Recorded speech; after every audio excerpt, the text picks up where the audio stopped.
Everyday. Everyday, okay.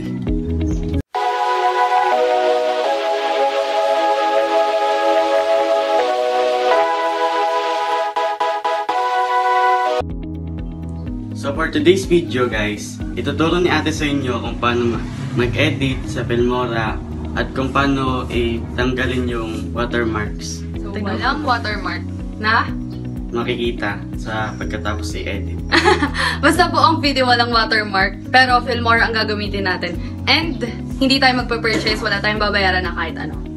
So it's free. Siyempre, bago nyo magamit si Filmora, you have first to download it. So, go to your browser.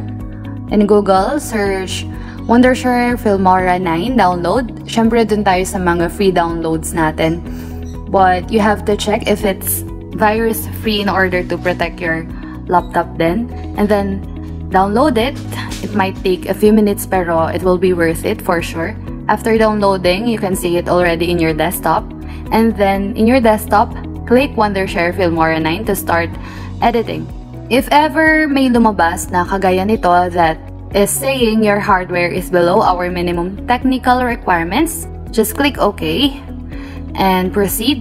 The application will be initiated, the libraries will load, and then makikita mo na yung select project aspect ratio.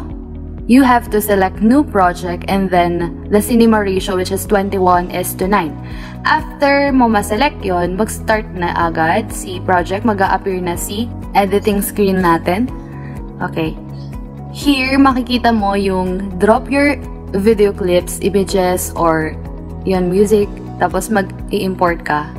You can click import, tapos kung ano yung gagamitin mong music. It has to be non-copyrighted para hindi tayo ma-copyright claim or copyright strike ni YouTube, and then para ma-monetize pa rin siya. Tapos enter natin dito. Pwede mo siyang i-drag and drop na lang para hindi ka mahirapan. And once you are done importing lahat ng media na gagamitin mo, yung mga clips mo, pwede ka na mag-start. So pwede mo siyang i-place dito sa mga screen, 'di ba? Dito sa baba. Ayan, dyan. Sa mga layers natin. We have many layers. Tapos pwede ka pa rin mag-add dyan. And then, we can find also here. And pwede mo siyang i-split. Tapos may mga options din ang videos na pwede mo rin gawin. Just right-click. Pwede mong i-adjust yung audio. Pwede mong i-detach yung audio. Pwede mong i-crop and zoom, crop to fit, rotate ng right, rotate ng left. Tapos pwede mo i-adjust yung speed and duration mo. Pwede mong pabilisin, pwede mong pabagalin, it's up to you. Sobrang useful nito, and alam mo, ma-maximize mo talaga yung creativity mo with, basta maganda siya, marami kang magagawa, madami kang ma-explore, it's worth it na gamitin. Kasi parang ang professional ng dating. Ayan, meron din tayong mga titles, may mga subtitles, yung mga credits, pwede mo siya lagyan. Yung pang-end, yung pang-intro, dito nang gagaling. Ayan, kagaya nung nilagay ko sa intro namin. Tapos meron tayong mga transitions as well. You'll just edit it. Balik ko lang yung dating duration ng video natin kasi medyo OA naman yung iba ko ng speed niya.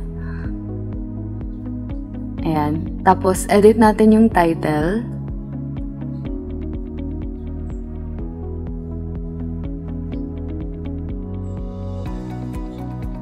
And sa put your text here, ilalagay natin doon yung gusto nating sabihin or yung gusto nating makita ng audience natin.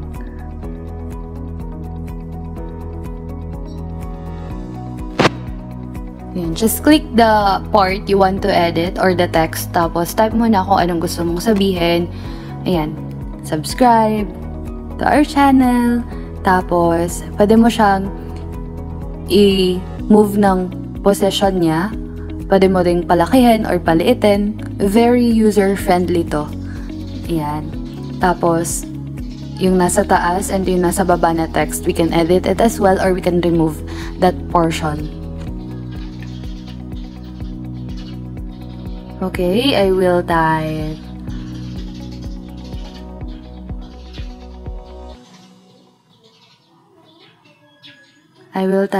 thank you for, syempre, for your support, for watching, for trusting me. Okay. And also you can comment down and like this video if it is helpful.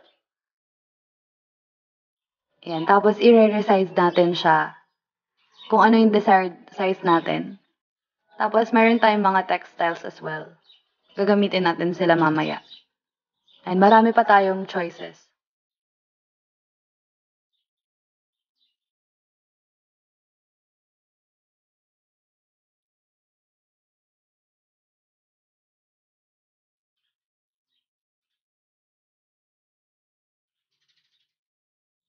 Pwede pang ayusin yan. Medyo pa lang talaga siya. Para makita nyo ng mabuti. So, i-resize natin siya. Ipupwesto natin ulit kung saan tingin yung maganda siya tignan.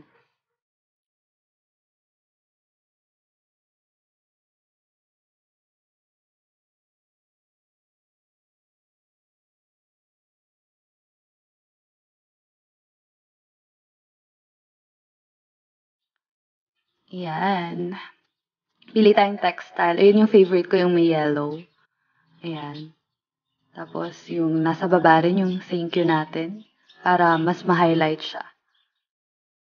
Ayan. Just click the plus button. Ayan.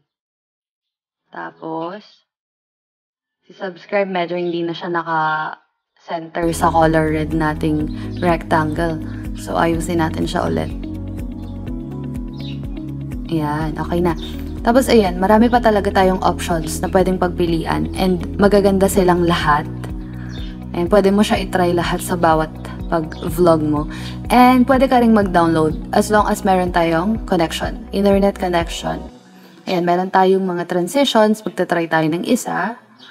Si box turn 1. Tapos, try mo kung effective ba siya. Kung gagana ba siya.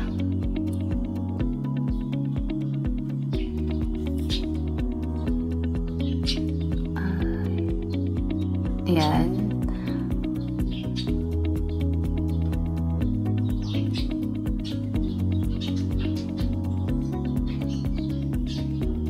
Tapos, after nun, don't forget then to save your project.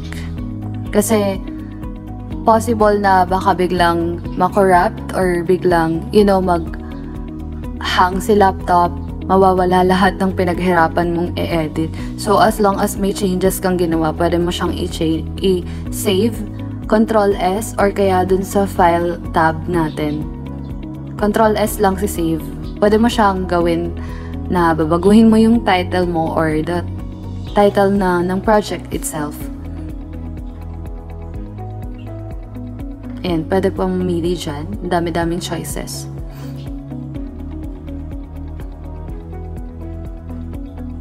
Tapos, meron din tayong mga elements na available or effects. Effects muna na pwede mo siyang gamitin sa video mo. Ayan, para mag-iba yung appeal, para mas effective yung dating niya sa audience. Tapos, elements, ito yung nagpapakyut ng dating. Tapos, meron din tayong mga pwede pang idagdag para silang GIFs din. Ayan, plus pwede pa rin mag-download pero may mga available na pwede na siyang gamitin. Tapos, pwede mo rin siyang i-split screen. Pwede mong i-divide sa 1, 2, 3, 4, 5, 6, 7, 8, 9. Kahit gaano kadaming screen, yung gusto mo. Tapos, ayan. You can already import it. Ayan, yung pag-save ng project, pwede mo siyang baguhin kung ano yung gusto mo nang i-name sa kanya para madaling makita. Tapos, if ever you're done, you can export it already. And pag-save ng project, ganyan. If you want to export it, eto makikita nyo yung difference ng may trial, ng free trial, tsaka na activated. Merong watermark na malaking-malaki kapag free trial lang tayo. Tapos wala rin naman tayong pangbayad, charot. Ngayon, ito tayo sa mapapadali tayo. So, pipiliin natin si activate kahit wala naman talaga tayong pinurchase. Ito yung technique natin dyan. Click activate. And then, punta kayo muna ulit kay Google. Search kayo ng Activation Kini or Wondershare Filmora 9. And then, what you'll do is to copy and paste it yung mga na-search nyo kay Microsoft Word. And then, every time na mag-edit kayo, doon na lang kayo babalik if required na si activation. Make sure kapag mag-activate tayo, wala tayong internet connection. Kaya dapat na i-copy and paste mo na siya sa Word mo, Microsoft Word mo, tapos i-save mo na yung file para may magagamit ka na for future time. Tapos, what you'll do is to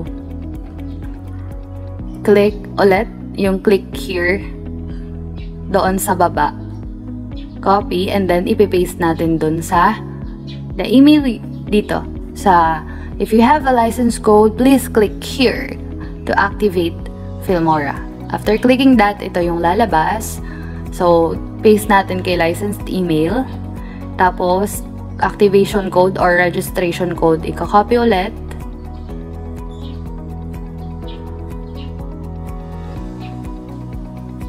Copy. And then, paste natin kay activation code. And then, activate. Okay, congratulations! Ayan na. Tapos, after nun, pwede na tayo mag-export. Walang watermark. Walang watermark. Wala. Very easy. Ayan. Tapos, enter the name or the title you want. And then, start exporting. Siyempre, magsa-start siya from 0%. And then, pag natapos na, pwede man siyang i-upload sa YouTube channel mo. So, good luck! I hope this helps. If you like our videos, please like, Share! Comment, And subscribe to our channel and click the notification bell for more videos. Bye! Thanks.